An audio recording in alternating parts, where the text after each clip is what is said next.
Hi అండి, నమస్తే. Welcome back to Chandana's వంటిల్లు. ఇవాల్టి మన వీడియోలో రెసిపీ కాదండి, నాన్ స్టిక్ ప్యాన్ని, కొత్త నాన్ స్టిక్ ప్యాన్ని ఏ విధంగా సీజనింగ్ చేసుకోవాలో చూపించేస్తాను, చూసేయండి. ఇప్పుడు ఇది కొత్త ప్యాన్ అండి. కొత్త ప్యాన్ తీసుకొని ఒకసారి వాటర్తో కడిగేసేయండి. తర్వాత ఇందులోకి విమ్ జెల్ కానీ లేదా మనం సామాన్లు కడుక్కునే జెల్ ఏదైనా పర్లేదండి, అది తీసుకొని కొంచెం వేసుకోండి.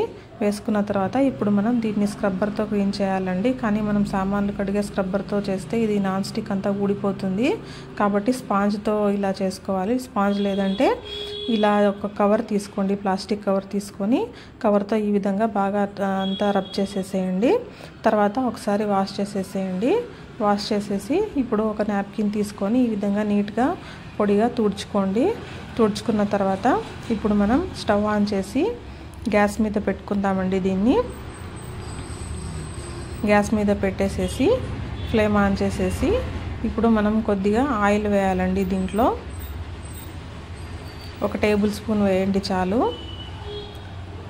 ఆయిల్ వేసేసి ఇది నాన్ స్టిక్ ప్యాన్ మొత్తం అంటేలాగా మొత్తం అంతా గ్యాప్ లేకోకుండా క్లీన్గా అంతా ఇలా స్ప్రెడ్ చేసేసుకోవాలండి.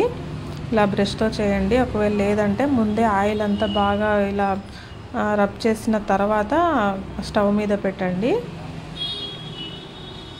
మొత్తం గ్యాప్ లేకుండా ఇలా అప్లై చేయండి ఆయిల్ మొత్తము. ఇలా అప్లై చేసిన తర్వాత ఒక 2 నిమిషాల పాటు అలాగే ప్యాన్ హీట్ అవ్వనివ్వండి. చూడండి, ఈ విధంగా పొగలు రావాలి, అంతవరకు ప్యాన్ హీట్ చేయండి. ఇప్పుడు స్టవ్ ఆఫ్ చేసేసుకుని ప్యాన్ని చల్లారనిద్దాం. ప్యాన్ బాగా పూర్తిగా కూల్ అయిన తర్వాత మళ్ళీ ఇంకొకసారి మనం జెల్ వేసుకుందామండి. వేసుకొని ఇలాగా ఇంకొకసారి మనం కవర్తో ఈ విధంగా నీట్గా అంతా రబ్ చేసేసుకుందాము. ఏమాత్రం స్క్రాచెస్ పడకూడదండి. పడిందంటే అసలు నాన్ స్టిక్ అది అలాగే వెళ్ళేసి వచ్చేస్తుంది. ఇప్పుడు ఇంకొకసారి కడిగేసుకొని టవల్తో ఒకసారి నీట్గా క్లీన్ చేసేసుకుందామండి. అంతేనండి, సీజనింగ్ అయిపోయింది. మీరు కావాలంటే ఇదే ప్రాసెస్ని ఇంకొకసారి చేసుకోవచ్చు. అంటే ఇంకొకసారి ఆయిల్ అప్లై చేసి ఇంకొకసారి హీట్ చేసి మళ్ళీ వాష్ చేసుకోవచ్చు.